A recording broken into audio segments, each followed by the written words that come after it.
I want to share with you how I make my graphics and animation.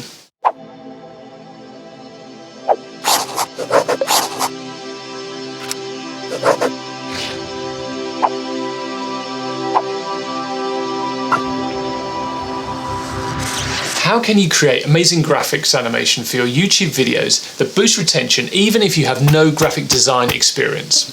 Today's video is a slight departure from my normal videos, and that's because lots of fellow YouTubers have been asking me recently, how do you create such amazing graphics in your YouTube videos? So in this video I'm going to show you how to go from this to this. Do you forget things or get surprised by things that you really could have anticipated? And a little of this. This is because the short term holds some unfair advantages over Chris's decision making. And I'll show you how I created all of this from scratch using only Apple Keynote. Wait, what? You don't use expensive software? Nope. Do you outsource it to a graphic designer or editor? Nope. Okay, so you've got a graphic design background. As all graphic designers in the house will tell you, no. So by the end of this tutorial, you'll have what you need to get started making your own graphics and animation templates for your next video. And what's more, these templates can be easily adapted to your individual channel's colors and branding, giving your next video a real bespoke design edge. And why is this important? Well, essentially better visuals equals higher video retention. So we're going to cover two things. First, we're going to cover the fundamentals you need to get started. I'm talking colors, fonts, textures, basic animations.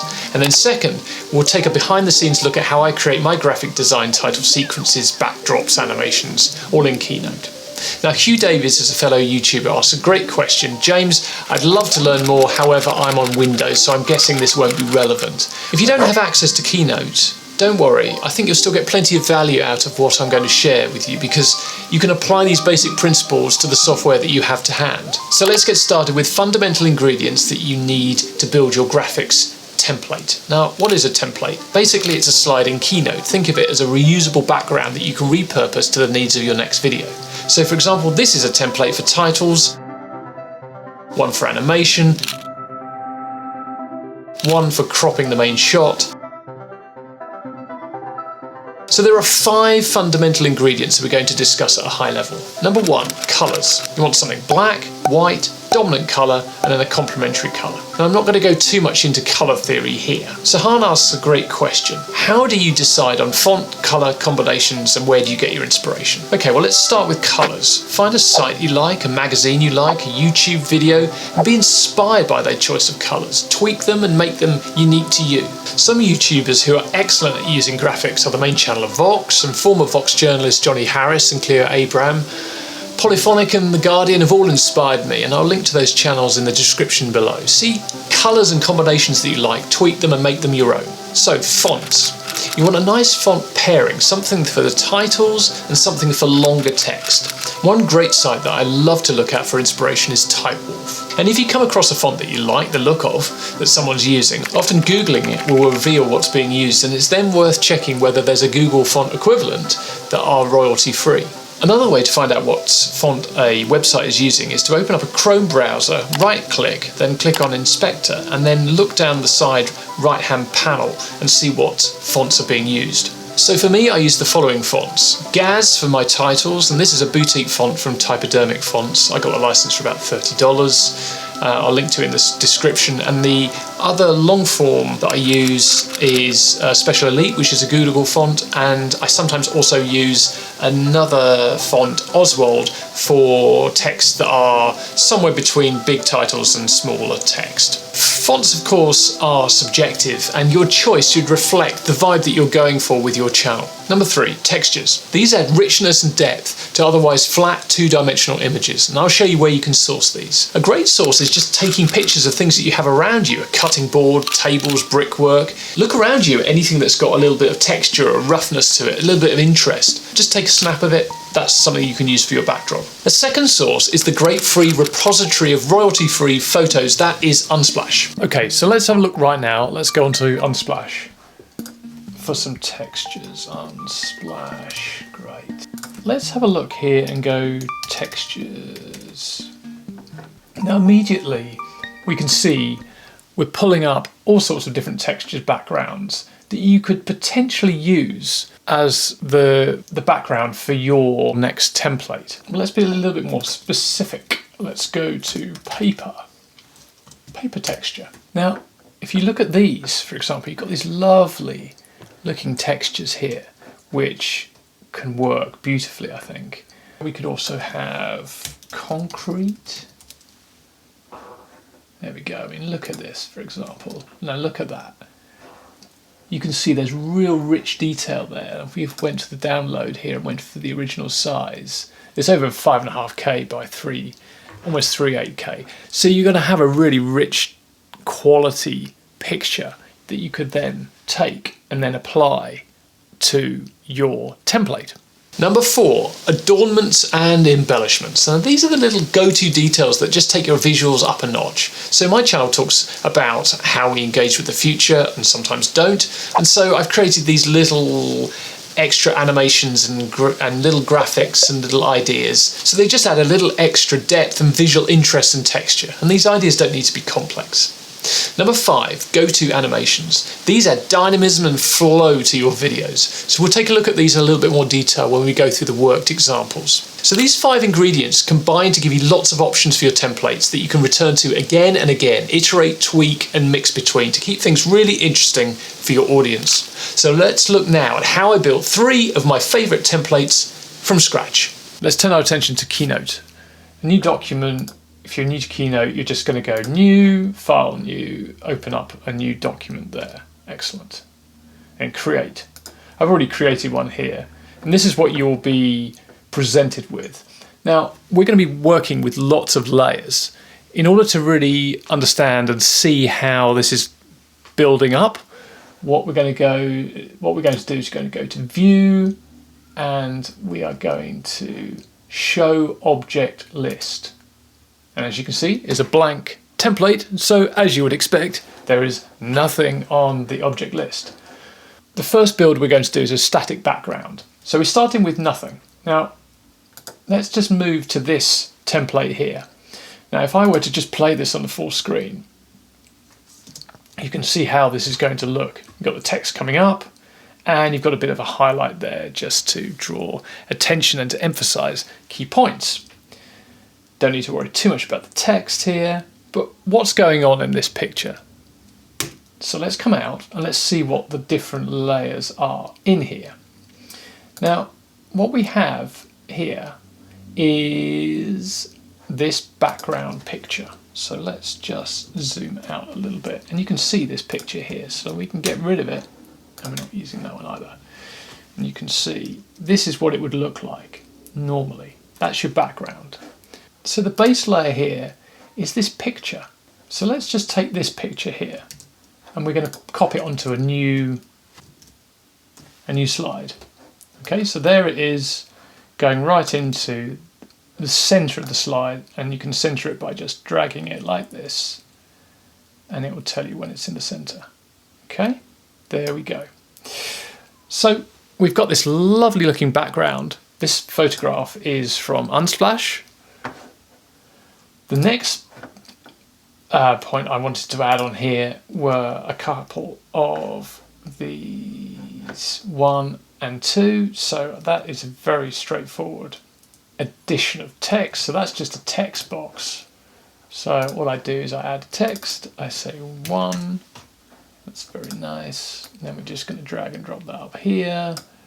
Let's go into the text up here, and then we're going to change that. And I like to use Special Elite, which is a font from Google. And I want the text color to be different. You just click that until you have text color written there. There we are. And let's just make that a little bit larger. So we have the text. Actually, I've got a nice little hashtag there as well, so we're just going to take that off there and put that into there. Hashtag 2. You can see I'm just copying them across because there's no need for me to recreate every single step. And you can see I have another text box there, so let me just bring that text box into here. So you can see how that's coming together. Right, how did I animate that text? Good question. So up here, we're going to the animate box. And here you can build in. So this is the text without any animation. And then you can build in, and you go down to, let's just get rid of this, go to keyboard. And then you can decide the duration if you want it to be longer or shorter. You can also go backwards if you wanted to. So the other point here you'll notice, of course, is there's something else going on with this yellow underlining here. How do you do that? So what we want to do with that is essentially have a little line that draws itself in. So in order to recreate that, what I've done is, let's go to shape, let's go to line. Here's your line.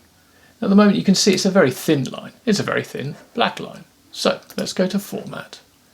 Let's go to color, nice vibrant yellow. At the moment it's 2 point. Let's boost that right up. You can go up to a maximum, I think, of about 90. So that does place a limitation as to how big text you can actually use this effect for. So you can see here, it's about the same size. If I put it over help, obviously it's on top of it. So we want to do a couple of things. With the format, we want to arrange it, and then we want to just move it backwards so it goes behind the text. Second, we want to animate it. And let's do a line draw. Oh, look at that. So now we've got two animations going on in this particular template. We've got the black text that comes on, and then you've got the line, the yellow line. So the next question is, how do you get the sequencing for that? Okay, so what we do is, we're in animation, we go down to build order, it brings up this. And as you can see, this is the keyboard of the black ink, black text, and this is for the line that's going to draw underneath it. Now, at the moment, when they're separated, you can either separate them or link them. Now here, you can choose how you want these builds to occur. So let's, at the moment, it's saying after build 1. So that's telling me that when this typing has been completed, only then will it start to draw the yellow line. Fine. Let's have a preview. Okay, so the timing is a little bit off, but it'll be fine. So that's how you put together a neat little template that then, when you put this full screen, it will look like this. For me, this is going too slow. So you probably want it to be like this, a little bit faster. There we go. Let's have a look at another static background. You can see, just so you can get a different idea. Here is another picture taken from Unsplash. So we can see what's going on here. We've got the underlying background. We've got a line that's going under decision making, a line that's under intertemporal, and then you've got the text. And then actually I've added another little image here, which is something, a little embellishment just to add a little bit of interest and intrigue. It's fine without it, but sometimes it's quite nice just to have a little extra going on. Let's see how that looks. Text. The sweeps that come across. It's as simple as that. So you've got a static background and you've got a beautiful picture. The better the resolution of that picture, the better it's going to look. Okay, that's build number 1. Let's go on to build number 2. Let's make it a little bit more interesting. We're going to look at how you can have a dynamic background. So let's have a look at what this looks like. Do you forget things? Get surprised. Yeah, it does happen. Right, look at the background. You've got these clouds that are kind of moving around and doing exciting things. Now, right at the outset I said that I'm only using Keynote. Now, it's a teensy weensy lie because I realised as I was opening this up, in order to put this background image together, I use something called Affinity Photo, which is a really great photo editing software with a one-off price, so you don't have to pay monthly, which can be a bit costly.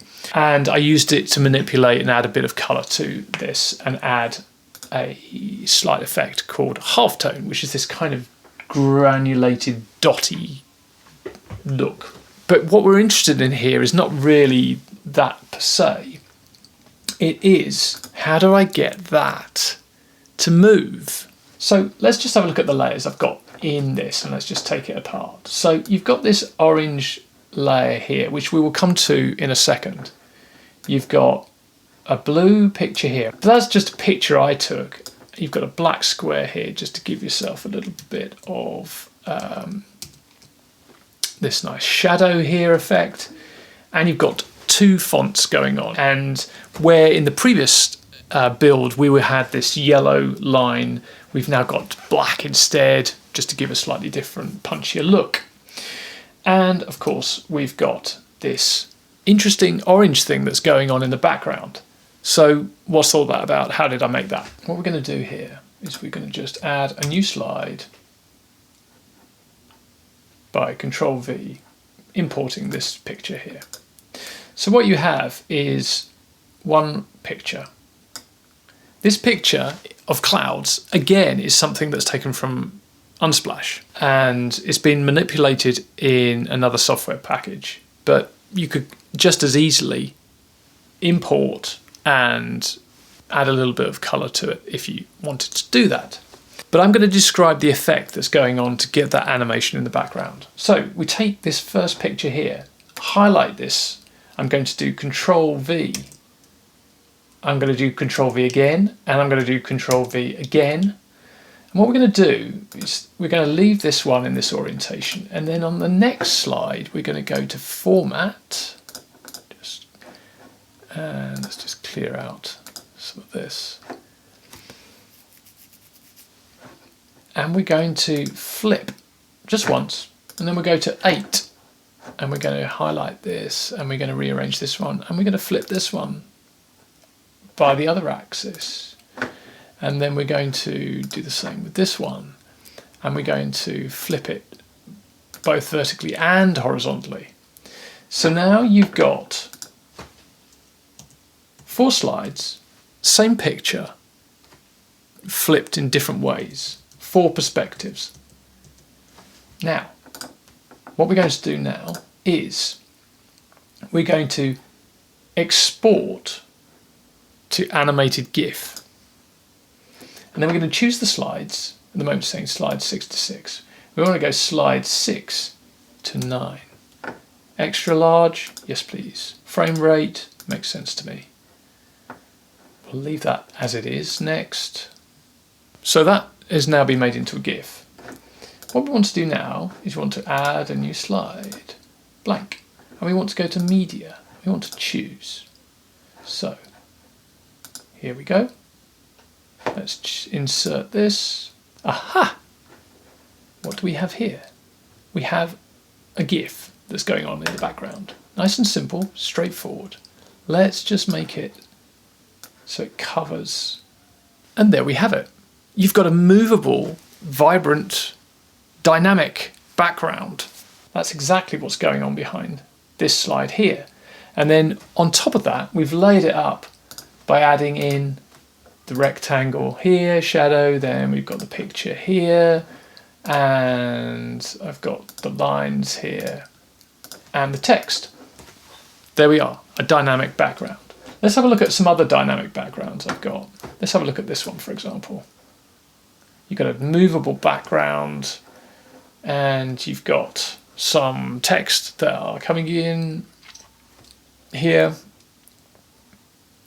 Again, look at that central picture there. That's one I took of the same carving board that I added a few extra guitar cable and some old cassette tapes just to add a little bit of interest. Okay, here's another. You can see the same technique going on in the background. We could also have another type of dynamic background. to give you this. Okay, so let's look at animation. Let's have a look at this one, for example.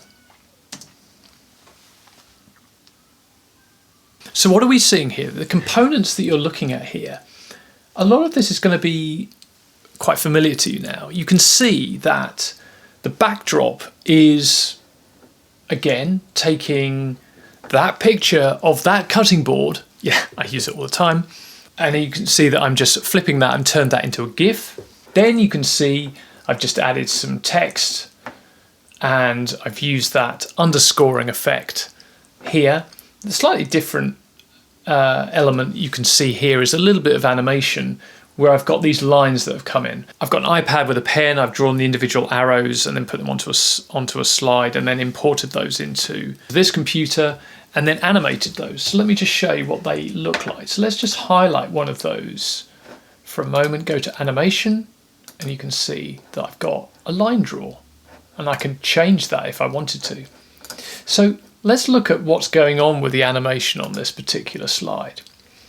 Because you look at this and you think, okay, well, it's not actually that much going on, but then you start looking at all of the different components and how they're working together. And it adds up to quite a bit. So what have we got? We've got the slide background that starts. At the same time, the first arrow comes out. Then you've got this text that appears.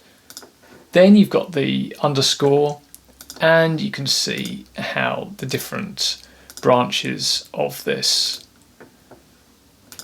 graphic start to reveal themselves. The important thing here is if you're using Keynote is if you have a slide background, you're going to want to make sure that each of these timings are all set exactly how you need them to be set to sync up with the video that you're actually wanting to animate. Let's move on to another example. Okay. So the different components we've got here, well, that's just an icon. The glasses is just an icon that you can take from inside Keynote, as is the two heads here. The line that appears there, that's produced by going onto an iPad with a pen. The picture here, that is a picture from Unsplash. So let's have a little look at how I animated those things. Again, go down the build order here. Let's have a look at the picture, the image. So it's got to move in. So what we've got here is that it's moving in, there we go. And it's moving in left to right. We could have it coming in from right to left, but I wouldn't advise it, but you can see how that might look. Oh, that looks strange. So you can see that there are components here that I'm just using again and again with some slightly different colors and slightly different sequencing and using them in slightly different ways in slightly different videos. The final leg of this is to export this. So the way to export, let's say you wanted to have this particular animation and you wanted to export it to Final Cut Pro, for example. It doesn't have to be Final Cut Pro, it could be going to anywhere. All you need to do is go up to File, Export, and Export to Movie. Self-playing is fine. Then you select. Now, I tend to do this one slide at a time. The slide that we're interested in here is slide 15. So we go to 15 to 15. You can ignore all of that. The resolution you want to be as high as you can. Then we go to Next and Export, off you go. And then when you go into Final Cut Pro, all you do is you just load that into your timeline and then you can play around with it. Almost everything I've discussed today is possible for you to do with free Mac software. So the next step is to integrate the graphics into your video using editing software such as Final Cut Pro, and then to add the all-important sound effects. Now these are steps that are outside the scope of this particular video, but if you're interested in how I do my sound design, because I use a slightly unorthodox approach whereby I use GarageBand and all the effects and loops that are available in there, just drop me a question in the comments below and I will see if I can put together a tutorial to show you how I do that part of my workflow. I hope that this has been really interesting and useful for you. Any other questions, just drop them in the comments below. Thanks very much for your time and see you again soon.